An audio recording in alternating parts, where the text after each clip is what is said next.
what everybody's talking about. Could it be Take Two with Jerry and Debbie? Well, we sure hope so. I'm Debbie Georgiani, along with Jerry Usher, and hopefully you, because you drive the show. This is your show where we take a fresh look at ourselves and the world around us.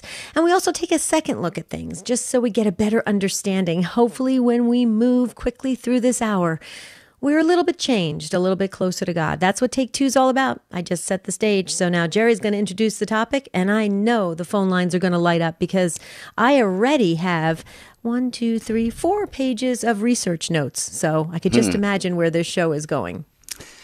Yeah, well, we're glad you're with us, and today we're going to be talking about something that is easy for some and not so easy for others, and that is making eye contact when you are interacting with somebody. It's been said that the eyes are the window to the soul, excuse me, and you can gaze into another person's soul really to the extent that you can see into his or her eyes. And Debbie, it sounds like you've done a lot of looking into this topic. I have come up with some of the things that I found online that talk about why some people have difficulty looking directly into the eyes of another person when they're talking with them. And interestingly enough, one might think that they would all be kind of negative or associated with negative things, but there can be some very healthy or positive reasons why that is. So we do invite your takes, 1-800-585-9396, 800-585-9396. So that's the question we're asking today. Are you comfortable making eye contact with others? Right now, I'm making eye contact through Skype because we're on Facebook Live and YouTube. So here we go. We're talking about, like Jerry said, the eyes are the windows to the soul. And what does that mean for us as we go out there and be Christ in the world? Should we be trying very hard to make that eye connection, because we know that when there is that eye-to-eye contact, there's a certain bond that is formed, a certain level of intimacy. You know, we've heard it said in life skills that intimacy is into me you see. Well, you can kind of relate that to eye contact as well. Very interesting conversation, and I think especially with the holidays coming up, we're going to have a lot of interaction with people. It just even just by chance, casually, with family. So it's probably important for us to start maybe kind of practicing these skills. That's why we're talking about today. Here's the number, 1-800-585-9396. Please call in, because what you have to say could change another life, another soul, and maybe just kind of shape their direction for their spirituality. So it's important that we have full participation. Yeah, share with us, and is it easy for you when you have a conversation with somebody? Do you find yourself, very, very at ease, just looking them in the face, looking them in the eye? Do you kind of glance away a little bit? Do you sometimes find when you're talking to other people that they simply don't connect with you eye to eye at all? Debbie, I happen to know, excuse me, somebody, I think you may know him too. I'm not going to mention his name, but extremely brilliant man. I mean, photographic memory, brilliant, kind, very, very good, solid, devout Catholic. And I think every time I talk with him, I don't think he's ever made eye contact with me. And sometimes I think it's because, he is this brilliant sort of intellectual type mind. And I think sometimes people just, they kind of look around and they're processing thoughts in their minds. And it's nothing personal at all. I think it's just that's the way he goes about his thought process. Well, or, Jerry, I wonder if we tripped onto the same sites for the research that we did for the show, because what I have found that there's a top 3 reasons why people do not make eye contact. And one of them is in a sense of your own insecurity. And we carry along different insecure feelings. Let's face it. I mean, we live in a world where it's constantly telling us we're either too thin, too heavy, too tall, too short. I mean, it's really hard to sometimes really find where you can have that safety net, that real secure place. And so we all may carry around consciously or unconsciously some insecurities. And that can also really stop us from making eye contact that is powerful and that maintains. Because I think we can glance at one another, we can make that initial eye contact, but then, like you said, Jerry, maybe our thoughts or maybe something else is distracting us and takes us away from that connection. So there's many, many reasons, and let's explore them together. But we need your help on this, because remember, we say you drive the show. We really mean it. 1-800-585-9396. Yeah, one of the interesting results that I found, and again, Debbie and I want to just first of all mention, we're not psychologists or counselors or therapists, but this is kind of like a real life topic. You go to the grocery store checkout counter. I mean, do you and the cashier look each other in the eye, or you're passing somebody down the frozen food aisle? Do they quickly turn away when they see you, or do they look at you and greet you and say hi? I've had so many people be surprised, Debbie, when I look right at them and I say, hi, how you doing? And they're like, whoa, somebody talked to me. Somebody looked at me. Yeah.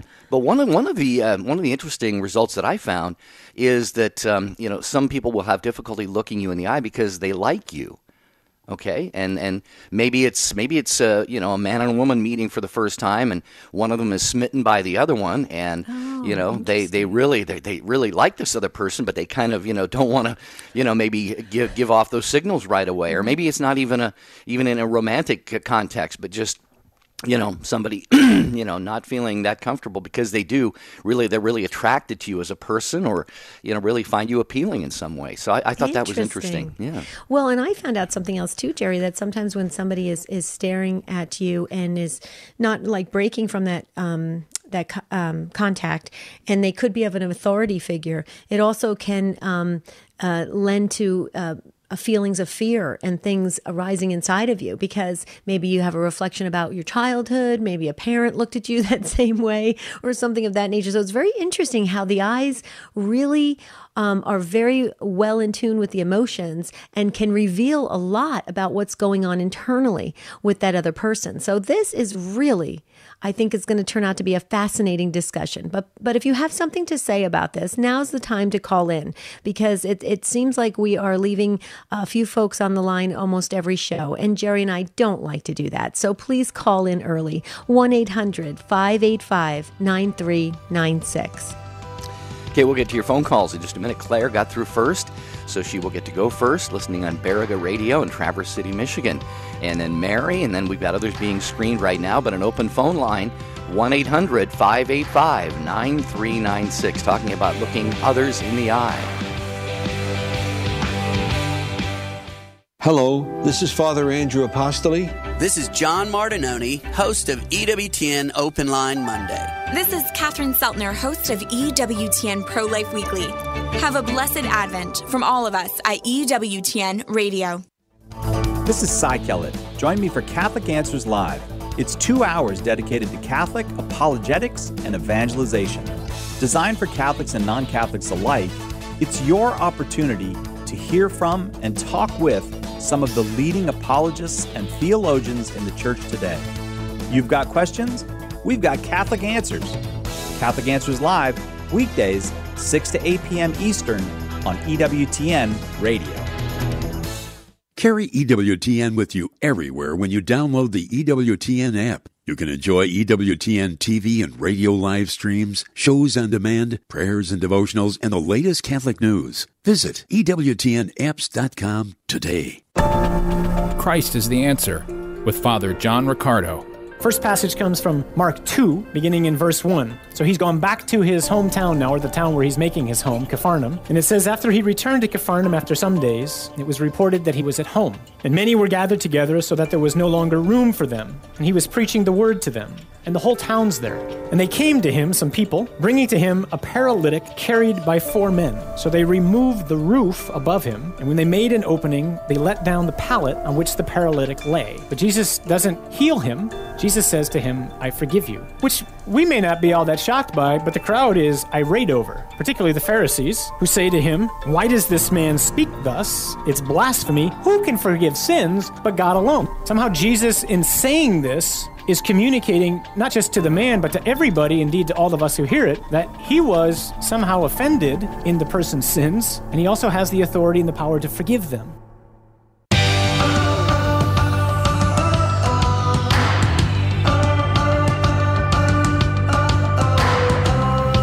Okay, as promised, we're going to go right to the phones. If you want to jump in, make sure you call in right now. We want to get you in on the show today. We don't want to wait for the next topic or to have you email us. We want you on the air today. 1-800-585-9396. Okay, you're always welcome to email us. Take 2, the number 2 at EWTN.com. Claire, first up in Traverse City, Michigan, listening on Baraga Radio. Hi, Claire. Welcome to Take 2 with Jerry and Debbie. Hi, Claire. Hello, Claire. Claire, did you walk away from the phone? Claire, are you there? Hey, you're a poet and you don't even know it, Jerry. Well, we'll check back with Claire. Why don't we try Mary in Columbia, South Carolina, listening on Sirius XM 130. Hi, Mary. Welcome to Take 2 with Jerry and Debbie. Hey, thank you so much for taking my call. Honestly, sure. I do believe that this topic will drive the show today. I have a real issue with people during a sign of peace at Mass not looking you in the eye, and just kind of like giving you a half of a handshake and, just not looking you in the eye and giving you the Lord's peace or at that very special moment. It just seems like their eyes are shifting all around the church, and that's my only comment. I hope I haven't opened up a can Deb, of go ahead. worms, I have something, but if you want to start, Deb, go ahead. No. I was just going to say it does. I agree with you, Mary. Sometimes it seems very insincere, and I hope Really? that's not.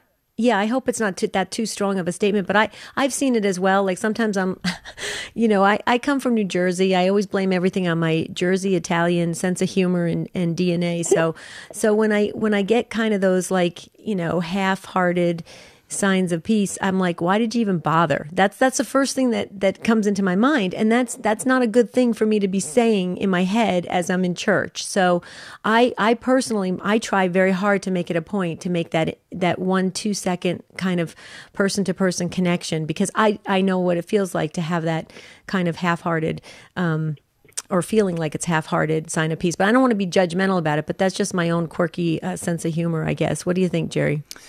Well, what I was going to offer is I think there are so many different understandings that people have of the sign of peace, what it's supposed to be, how long it's supposed to last, how many hands are you supposed to shake, and things like this. And so I think, Mary, you mentioned that, the eyes are kind of darting around and so forth. And for me, it is a little bit awkward because, you certainly want to offer the sign of peace to the person to your left and to your right. And I think beyond that, I think the rubrics kind of, I don't know if they speak to it directly, but it doesn't call for, reaching, 3 pews ahead. And, so I think sometimes, we're kind of like shaking one person's hand and sort of starting to look to the next person and looking now how many more do I need to, so it's offer the sign of peace to? So, yeah, so I think part of that lack of, making eye contact is that, we're just kind of like trying to calculate, how many more of these do I rightly need to do, and when does this stop, and how many am I supposed to do?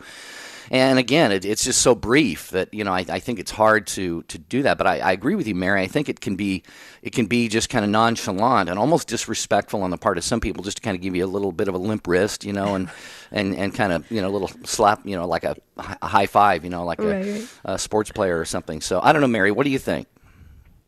Well, actually, Debbie is right in that it can be a moment where, you get not so good a feeling, like right before communion, for heaven's sakes. But then you too, are right, Jerry, in that you just have to concentrate on the moment. I don't mean about, shaking, a dozen hands. I just mean about 1 or 2, like that are immediately right by you. And sure. Then it's just, there's no eye contact whatsoever. So sometimes I just squeeze their hand real hard, like, please. And that's not a good attitude to have right before communion. Good point. Well, again, and Mary, I thank you for it's a good reminder for me, and I think maybe for all of us, that we should maybe not, want to, shake so many hands, but make the ones that we do shake or offer the sign of peace much more meaningful, because it really is. It is a very timely and important moment in the liturgy, as Mary pointed out. I mean, it's right before communion, and you want to be, we want to be at peace with our brother and our sister, but also not being distracted or in any way have our focus taken off what is next, and that is receiving the Eucharist. So, good point, Mary. Well, you hit the nail on the head there. I'm telling you, Jerry, you really did. So thank you very much, for letting me express that. And hopefully it'll get other people, conscious of it. Thoughts, about what's really happening, about, getting ready to receive the Eucharist and extending peace to that person that's right next to you or, close by you, and make it more meaningful. So thank you for taking my call. Y'all have a good day. Thank you, Mary. Happy Advent to you. Great call. Well, it looks like Claire had dropped off from Traverse City, Michigan. Claire, you can call back. We'll put you right up at the top because you were first up. So if you hear our voices, maybe you'd like to dial this number, 1-800-585-9396. There's still an open phone line. So if you have something to say about this, please call in now. We want to get you in on the show. Joanne, you're up next in Virginia, listening on the Amazon Echo. Hi, Joanne. Welcome to Take Two with Jerry and Debbie. Hi, Joanne. Joanne. Joanne is, I think, listening to us on the radio. Okay. Wow. Joanne, you there? Oh, yeah, I can hear us on the radio. That's pretty cool. Yeah. All right, Joanne, people need to, it's just a reminder for any of you who call in.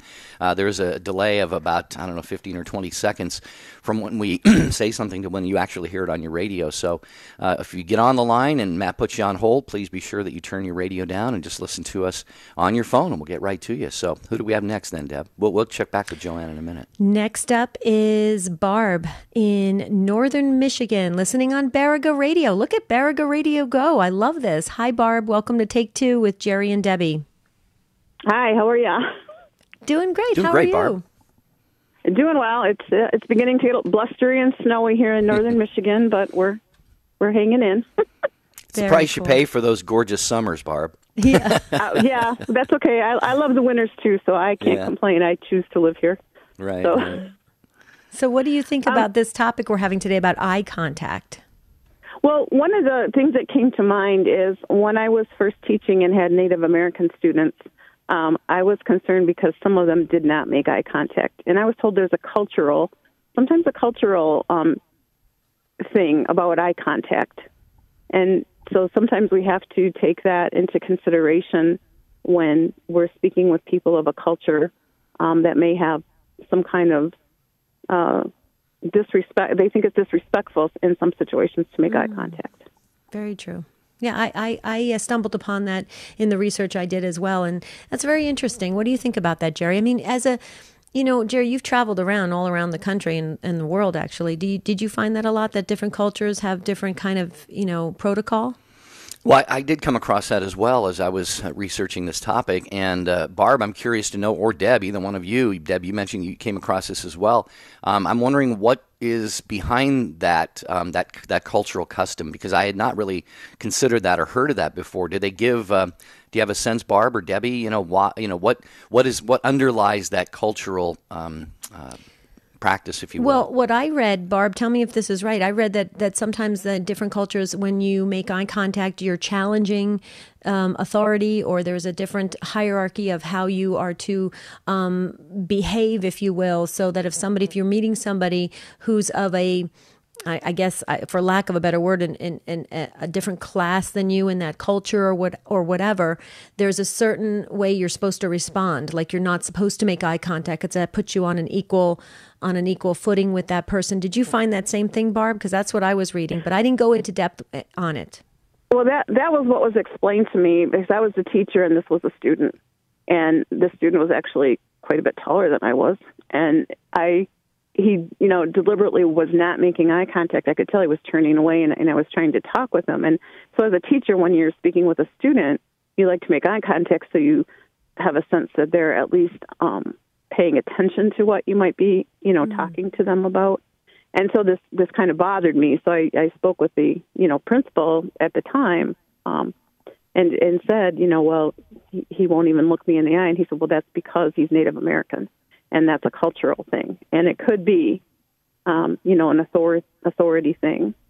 Interesting. Which I never questioned it too much, because I took the word of the principal, who I admired very much and was very knowledgeable. So I figured, if he was telling me that, then that was he must understand that to be true. See, I'm learning something every single second. This is amazing. I was just going to say that, Barb. Thank you for imparting what you did, because, sometimes, at least, in my own mind, I try real hard to make eye contact, and I want to do it out of respect for another and to show them that I'm really engaged with them and interested in who they are and what they're saying. But it doesn't necessarily mean that the other person is not feeling all of those things if they don't make. So this is very eye-opening and inspiring for me. Oh, yeah. Enlightening, very enlightening. Well, and so that's, Barb, that was one of the things I thought. Well, so I don't never pass judgment from them on into whether a student, made eye contact or not, and without knowing their cultural background and maybe some certain things. So that was just something I wanted to throw out there, is that it's not necessarily a sign of disrespect. It's actually sometimes a sign of respect.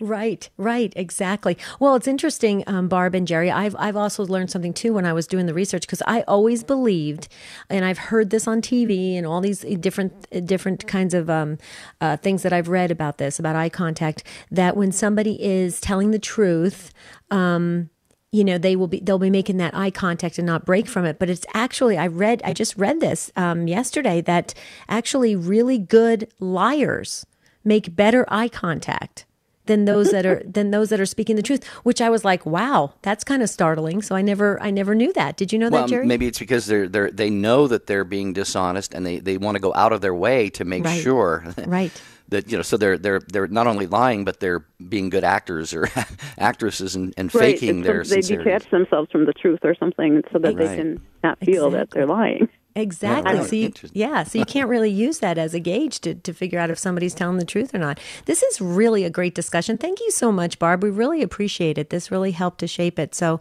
God bless you and have a happy Advent. 1-800-585-9396. The issue, the discussion today is making eye contact. Good, bad, indifferent. We've heard about possible cultural reasons why people don't do it. There are, of course, insecurity or anxiety reasons, and we're going to hear from a lot more of you about your take on this as well. Again, it's 1-800-585-9396. And I just real quickly, we want to tie everything into our faith, and I remember it's in Mark chapter 10, the story of the rich young man. Debbie, you'll remember that it says Jesus looked at him and loved him, and he said, one thing you lack, go and sell everything you have, give to the poor. We know the story. But I find it very interesting. Jesus looked at him and loved him. You have to imagine that Jesus just looked right into his eyes, right into the window of his soul when he shared that that message with that young man. So couldn't agree more. We're going to go to Joanne next in Stevens City, Virginia. I think we have Joanne back there with us, listening on the Amazon Echo. Joanne, are you with us this time? Yes. Hello. Great. Hello, nice. I'm here. Thanks for hanging in there. Welcome. Oh, okay. I just wanted to chime in on your topic today. I think it's a very interesting topic. Basically, the reason I have a hard time making eye contact with people is it was a protection mechanism. I grew up riding buses and subways in New York City, and you were taught, don't make eye contact with people. So you were always averting your eyes and not looking at people as a defense mechanism to protect yourself. And doing that for many, many years, it became such a habit and such a thing that you just did all the time that now, years later, I still have a hard time with breaking away from that. And basically, that's the reason why I have a hard time with it. Joanne, as you were speaking, I'm just nodding my head up and down on Facebook because that's how I grew up as well. I grew up in New Jersey. In New Jersey, and I will never forget when I was a teenager and we would go into the cities in New Jersey or New York or the surrounding areas. And this was the advice that I got from teachers and parents and friends. You keep your eyes down on the ground towards the sidewalk. You don't look up. You barely look up. If you look up, you're going to engage and you possibly could get into a fight. That's what I was told. And how hard it is to break that habit. Right. Once you've done it for so many years. Yeah. Yeah, it's very true. And it's an unfortunate reality that we grew up with, but here's the thing is what I relate to what you're saying, Joanne, is it took me, oh my goodness, it took me years to practice keeping that eye contact and not looking down. And it's really a hard habit to break. So what? It definitely is. Yes. I still struggle with it. Yeah, I'm in my 60s, and occasionally it'll dawn on me I'm not looking at this person. Yeah. Well, I'll tell you one that's it's hilarious. When I was in Italy, because Italy's very crowded and they talked about pickpocketers and stuff like that, I just naturally went into my New Jersey mode, and I'm looking down and everybody's saying, "Look up at the buildings, look how gorgeous it is." And I'm looking down on the sidewalk. So there you go, Joanne. I never mastered it. So true. Yep. Mm-hmm. What do you think, Jerry? See, this is what when you grow up in big cities. Yeah, I grew up in a little town of 500 people, so I'm not sure that I can relate to this. I can understand it, though. I can definitely understand it. And Joanne, it sounds like you've really worked hard and done a great job to kind of move beyond that mindset. I'll bet you just give wonderful, loving glances into other people's eyes now. Thanks, Joanne, for sticking there with us on the phone in Stevens City, Virginia. Bernadette is next, Jane, Donatella, and others. Take Two with Jerry and Debbie on EWTN Radio. Third Millennium Media presents Debbie Georgianni. The world tells us not to be merciful, and we as Catholic Christians are called to take a step back and look at it in a different way. We must practice mercy, especially if we want to receive mercy. Debbie Georgianni, co-host of Take Two with Jerry and Debbie on EWTN Radio, wants to visit your parish retreat or conference. Invite Debbie Georgianni today online at thirdmillenniummedia.com. As he was approaching death, the famous atheist Christopher Hitchens claimed that faith makes no difference at all at a time like that. That's the biggest load of garbage I've ever heard. I lost a dear friend to cancer last summer. She left behind 4 children. She felt agony and sadness just like anyone would, but it was filled with purpose. Her husband would hear her offering up her pain as a spiritual sacrifice. As she neared death, she would invite people over who were going through hard times so she could be there for them. She spent her last days loving and reconciling with family members and loving her husband and kids. Her last heartbeat was at the Amen during a litany to the Sacred Heart of Jesus. If there's no God, despair is the only appropriate response to death. But as Liz faced death, she knew she wasn't entering the abyss, but the presence of perfect love. That doesn't take away the pain, but it does change everything about death and about daily life. This is Chris Stefanik from RealLifeCatholic.com on EWTN Radio. EWTN, teaching the truth. In seeking to cultivate a devotion to the Mother of God, we are simply acknowledging her as the mother of all Christians, our spiritual mother in the faith, and the preeminent Christian disciple. We want to imitate her virtues, follow her in her devotion to Christ when she said, "Be it done to me according to thy word," do whatever he tells you, and ask for her prayers and intercessions. EWTN. Live truth. Live Catholic.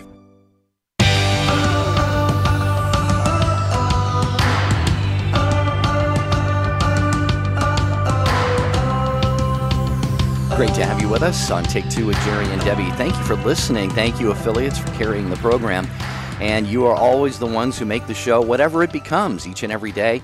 And phone lines continue to be full today. If you're trying to get through, we'll free up a line for you as quickly as we can at 1-800-585-9396. Talking today about the phenomenon of some people not making eye contact with others. Either they find it difficult, there are cultural reasons, maybe personal interior reasons within them. There can be a lot of different reasons, so it's not necessarily a bad thing, as we're finding out from our listeners here. But what's your experience of this personally? How do you like to go about engaging another with eye-to-eye contact, or do you find it difficult, or what is your experience? 1-800-585-9396. As we go to Bernadette next in Cleveland, Ohio. And Bernadette, welcome to Take Two with Jerry and Debbie. Good to have you with us. Oh, well, gosh, thank you for the opportunity to give an opinion and just to throw yet another monkey wrench into the whole discussion. During the Sign of Peace, I actually am trying, it's a spiritual reason for me that I have difficulty making eye contact. I'm trying to prepare to receive Christ, and when I have all the other commotion around of people talking and, rustling, it breaks my concentration. So sometimes it's hard for me to fully engage other people in preparing for the Eucharist. So that's just my perspective.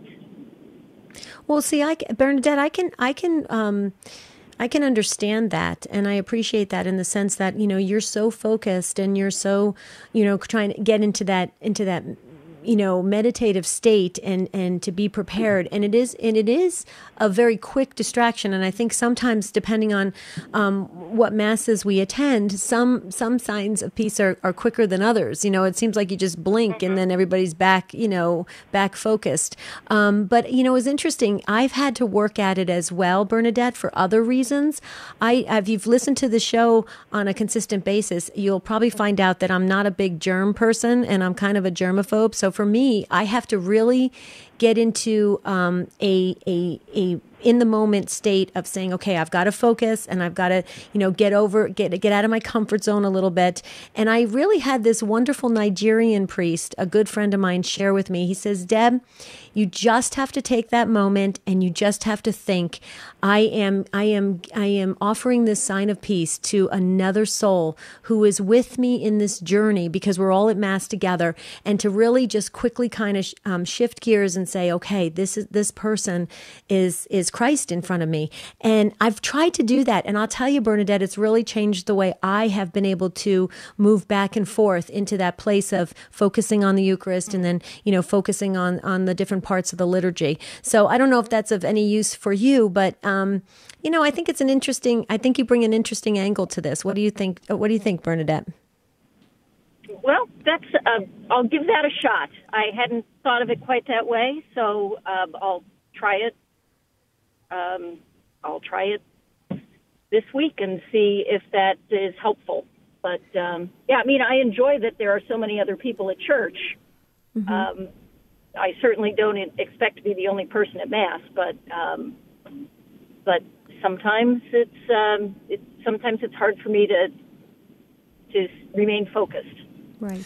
So. Well, and Bernadette, what's beautiful about, your situation, and Debbie, I appreciate what you shared, but Bernadette, what I appreciate about what you said is, you don't, it's not an issue of your mind is, wandering at, where am I going to shop after Mass, or, what am I going to fix the family for brunch after Mass or something. You want your focus to be on the Eucharist, and I think we all should. And certainly it's a great practice for all of us to learn from you and from your example, that when we do kind of break our attention away from the altar just for those few seconds of the sign of peace, as Debbie said, fully engaged, because we are engaging another soul who's on that same journey with us. But still, to always have the main thrust of our attention always be, back toward that altar and that Eucharist, because Jesus is there. He's waiting there for us in the Eucharist. So I think it's very inspiring what you shared, Bernadette, and I'm glad you did. I'm glad you got on the program and were able to share your insights on this.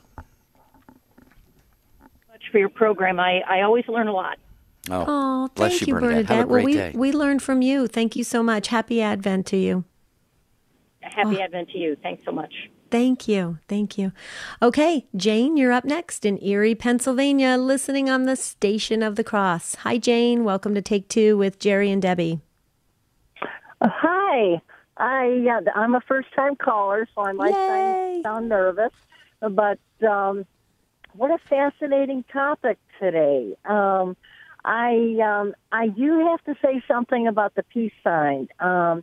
I encounter quite a few people that give you the limp hand, or they're, not really into it and that. And I always try to shake their hand with a little more enthusiasm and a bright smile, because a lot of times you can detect that, the person might be troubled about something and that. Mm-hmm. So I always figure that sometimes, that gesture might be exactly what that person needs that day and that. So, but the other thing was, you're giving me a totally new perspective on this, because I was raised in the 50s. I grew up in Buffalo, and it was drilled in our heads that when you talk to somebody, you always look them in the eye. It's a sign of truthfulness and honesty. So I know I have a tendency that if I'm in a conversation with somebody and they don't look me in the eye, it makes me very uneasy. But I'm so glad that you have this topic, because I'm going to be looking at it with a totally different perspective now. And that, but because I've always felt uncomfortable when I'd be, talking to somebody and they're not looking me in the eye. But so thank you for this topic. I learned so much from your show. Thank you very much. Well, you're welcome, Jane. And as Debbie and I have said, we learn every day, and especially today. This is, if I can put it this way, very eye-opening for me. I have to admit that there are sometimes, not in any critical way, but there are sometimes when I am talking with someone, and as I said earlier, I do what you do, Jane. I really try to show, the utmost respect and honor the dignity of the person I'm talking to and engage them in the eye. And, if their eyes, their head is bobbing and weaving and their eyes are wandering around, anything but looking at me, there's sometimes I'm tempted to sort of tongue-in-cheek say, hello, I'm over here. Hello, Yeah. kind of, not in any mean-spirited way, but just kind of like, I'm wondering in my mind going, I wonder what it is. What is the dynamic driving this person's either inability or choice not to look me in the eye? Yeah. And like you said, I'm learning today that there could be so many things underlying this that we really absolutely cannot try to determine or judge a person why they're not doing that. Debbie, did you have anything to add? No, the only thing I just wanted to share, Jane, because you're kind of absorbing it all in today, and so am I. And I feel the same way. We learn from each other when we do the show. And thank you for being a first-time caller. We need to get like a special bell or something for first-time callers. So we'll work on that, Jane. We'll call it the Jane Bell, okay? We're going to call it the Jane Bell. But here's the... God bless you both for the work you do. Thank you. But here's the thing, Jane, real quickly before you go. There was the top 3 things I noticed that they said that when out of the research comes from why people have an inability to actually maintain eye contact. Excuse me. And the first one is holding deceit. The second one is masking emotions. So like if a person's really struggling with some things, they're going to have a hard time maintaining eye contact, or if they're angry or things are bothering them. And the other one is insecurity. So when you look at all those, when you look at the 2 of them, especially the masking emotions and insecurity, I mean, it really does lend for us to have a sense of compassion and empathy for them. Now, the holding the deceit one, we'll leave that one out there because I struggle with that one. But you're right, Jane.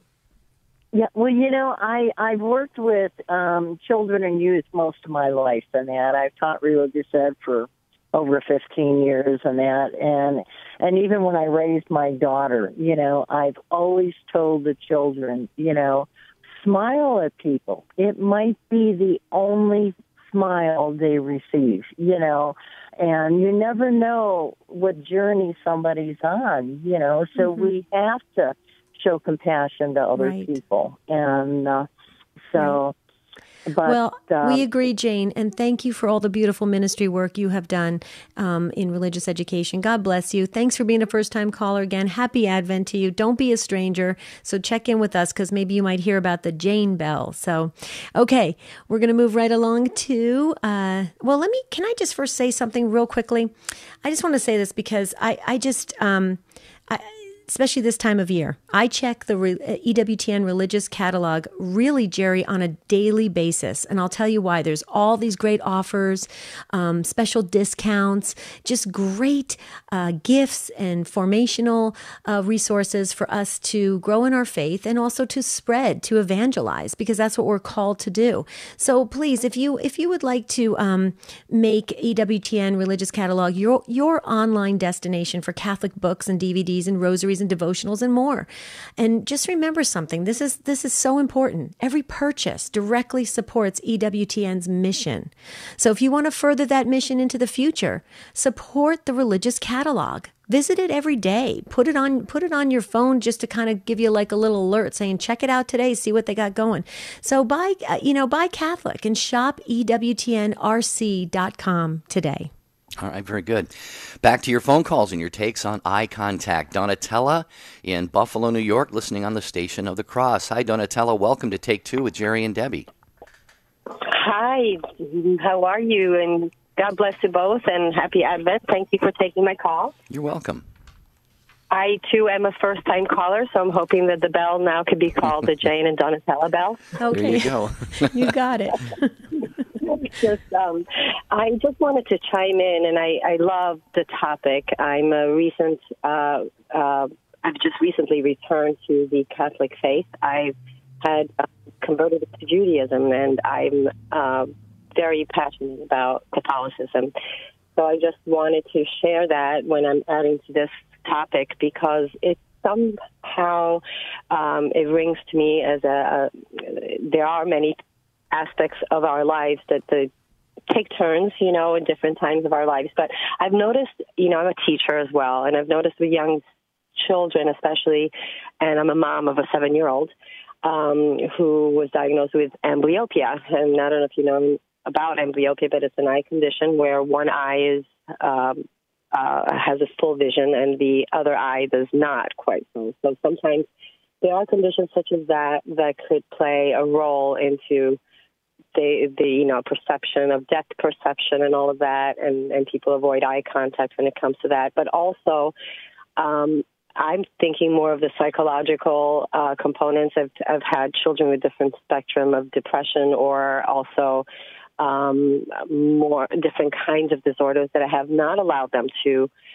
make eye contact. So when I approach church, when I go to Mass, and for me, for sharing the sign of peace, I'm always, first of all, when I first walk in now, I'm always thinking I'm embracing all children of God. So whether or not they're in the place or in the moment, or maybe there's a spectrum of something going on, I try not to make it in that moment about me per se. I'm not receiving something that I need, but more so, I, like Jane had just mentioned, I grab hold of the other hand and maybe make it a two-hand contact so that I'm embracing them more than I need something in return. I don't know how you think about that, but I love your topic, and I'm glad that I called in today for the first time. I broke my fear. Step out of my own comfort zone. So God bless you both. And you got an award co-named for you. Yeah, I was just going to say the Jane Donatella bell sounds like a designer bell. I'm loving it. You. I hope I will listen every day to hoping that there is going to be one such bell coming on. There you go. There you go. Well, Donatella, I have to tell you, I do that as well. I think you're talking about like cupping the hand, like you put your other hand on the outside. I do the same thing as well. And I have to tell you, I've actually, it's a practice that I actually had learned from another priest who is he embraces all during the Mass, and I just love the way he makes that kind of connection. And I have actually had other women after the Mass come up to me and say that was the warmest handshake I've ever received, and that's just it's beautiful. I know, and it feels like a hug. I mean, somebody actually said to me, "You just gave me a hug," and I thought that's exactly what I was trying to give you, And I'm thinking, "Wow, that's great." So I'm glad that I've added to this, and I'm so happy that you've given us food for thought, really, to once again think about it and be more present in the moment when that happens. Exactly. Well, we're sending you hugs right now, Donatella. So thank you so much for stepping up and being a. Thank you. I'm reminded, Debbie, of that phrase from a very, very early century, a saint, and I think it was Saint Ephrem, or I've heard it attributed to more than one individual saint, but every person you meet is engaged in a battle you know nothing about. And then the saint added, "Be kind always." Mm-hmm. And it kind of ties into what we're talking about here today. Certainly can't judge why a person may not be able to make eye contact or be friendly or engage us in conversation or what have you, but we don't know what they're going through, and so it's a good lesson for all of us to kind of carry through life. All right, we've got a lot of calls here. Mike and Jerome and Richard, hang on. You're going to be right after Jean. Jean got in right before you in Herndon, Virginia, listening to Take Two with Jerry and Debbie there in Herndon. Hi, Jean. Welcome to the program. Oh, it's me? Yeah, hi, Jean. Oh. Hey, I'm calling. I'm also a first-time caller. Don't put my name. That'd be too long. I'm calling about the kinds of contacts we have every place we go, parking lots, grocery stores, that kind of thing. it started back in the 70s. A friend who had spent several years in a very crowded Asian country who explained that because they were so cramped and together like sardines, that it was a courtesy, if you would be invading their space to deliberately make eye contact, that the great courtesy in that culture. Well, that started me thinking about, I wonder how other cultures were. And so I started paying attention, and I discovered, and I won't identify, but there are, that there are certain cultures where it is a grave offense to just ignore another person. So basically, as a Christian for decades now, I deliberately make eye contact, because if they don't make it, then there's no problem. But if I see that they're looking at me at all, then I offer a smile, and I'm just trying to bring more peace and love into the world. I won't go into the subject of conversations and passing the peace. I'll just let it go at that one. Well, Jean, thank you very much for joining us on the program, and I love your approach to that. You're very understanding and not in any way trying to determine the reason for maybe another person not engaging you in conversation or with eye contact or whatever. You just simply do what you feel is going to raise them up a little bit and help make them better, maybe help them have a better day, a smile, a hello, that eye contact, whatever. So you're doing your part, and then wherever their come from is, it could be, like you said, cultural, it could be any of the other reasons that we've talked about, but I think, Debbie, that's a good point for all of us, is just to kind of, keep in mind that we should just do our part. And, if somebody reciprocates, they will. If they don't, maybe they have their reason for not doing so. Yeah. I love your contribution today, Jean. That was perfect. Did you want to say something else? I just wanted to say, because as I was listening to Jerry, that in effect, this is also everybody that I encounter is, in fact, Jesus. So, So it's my opportunity to make eye contact and share a smile, if they're willing, with Jesus. Right. Yeah. Beautiful. Wow. I love it. Thank you so much. Thank you for being prompted by the Spirit and calling in and being a first-time caller. It's okay. We won't add you to the name of the bell, but we'll always remember you, Jean, so don't be a stranger, okay? Okay. Thanks a lot. I've listened to you a lot. I just never called before. Okay, cool. Thanks. Thank you. Please do again. Please do again sometime. All right, we're going to get to as many of you as we can on this topic today. Mike has been holding very patiently, driving through Illinois, listening on Eucharist Radio. Mike, welcome to Take Two with Jerry and Debbie. Well, how are you? It's an interesting topic.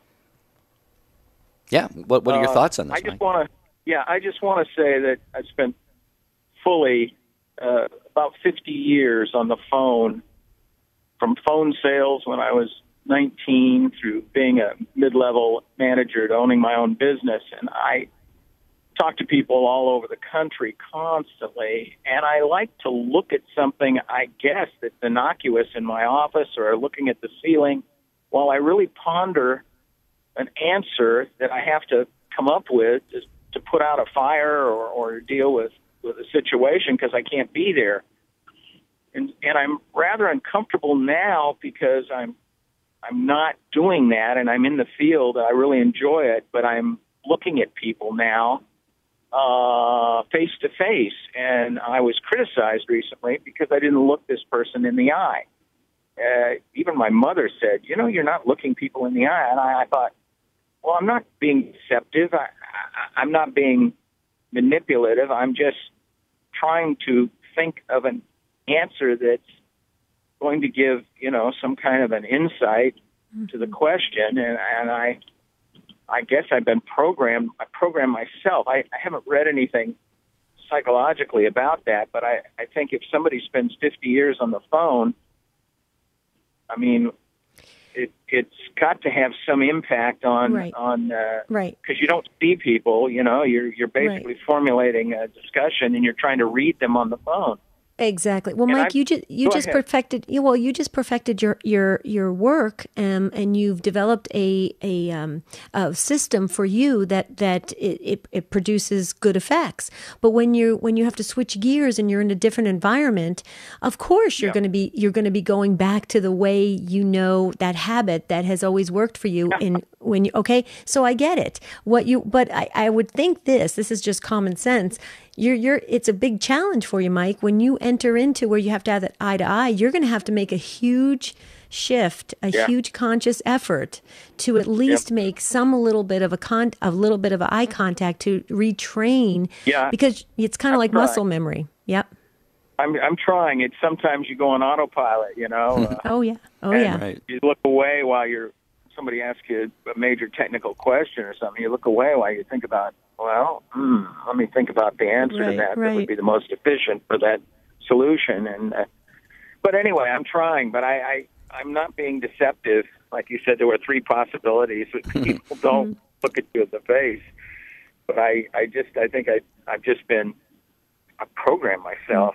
Well, and it's, like you said, it's challenging, and I just wanted to input that to the show today, that there must be other phone people, phone sales people, phone managers that just have to switch gears somehow, and it's difficult. It's almost difficult. Well, use this for a little bit of defense, Mike. With the other, remember, if you heard the beginning part of the show, we also learned too that those that are really good liars can make fantastic eye contact. Yeah, I heard that. There you go. I think that's true. That deceptive people, master their art, but they go at it, like you said, from the beginning of the call. Either that or the caller said that they're looking at a deception process, and fortunately we have the Lord with us, and I just trust God now to give me the insight in dealing with people that it's either going to be a blessing or I just walk away. I back off. I don't walk away, but I back away from that. Right. From pursuing that kind of thing. If I don't have those vibes after 50 years. Somebody's talking out the side of their mouth, so to speak. I mean, it's whether they're facing me or looking at me, I can pretty much tell if somebody's not a genuine person now, just after all those years. And Mike, you really have hit on something. As Debbie said, you've kind of been trained in a certain method of communication for a long time. When you're talking to people more on the phone than face to face, I mean, you could be looking at anything. You could be looking at a crucifix on the wall. You can be looking at the beautiful blue sky outside or whatever. So it does take some effort. But also, you mentioned that you're trying to ponder your thought or thinking about what you want to say and stuff. And I mentioned that at the start of the show, that I know somebody who's absolutely brilliant and he never makes eye contact, but what he says, what comes out of his mouth. And he's engaged with you because he's totally addressing what is being talked about and you and your interests and whatever the conversation topic is. So I think you're on a good path there, and we appreciate you calling and sharing what you did on the program today. Do call again, Mike, anytime. Debbie, I don't know if we're going to have time. We got about 30 seconds before that music. You're making me nervous, Jerry. Goodness. I know you want to do it. I want to take everybody. Resist, I want to take Jerome and Joe and Richard and Ray and all of the others that are on the line. You guys, we're so sorry. I mean, you all have such great things to say. We can see just a little snippet of what your call is about, but it just wouldn't do you justice, and we'd have to probably jump in and be rude to you and cut you off, and we just hate to do that. So please call on. Well, let's have this topic again sometime, Debbie, because this was so much participation. Maybe we could just even focus on just the sign of peace. We could do that as well. That could be another topic all to itself. Just a couple things real quickly. If you want to continue conversations with us, you can email us, take2@EWTN.com, or better than that, how about go to jerryanddebbie.com. We have an extraordinary retreat planned where we're going to get to know one another. It's called Stand Tall. It's in Coleman, Alabama. We're going to visit Mother Angelica's resting place. We got a lot of things planned. Go to jerryanddebbie.com and see the retreat agenda and sign up. We're getting sign-ups on a daily basis, Jerry.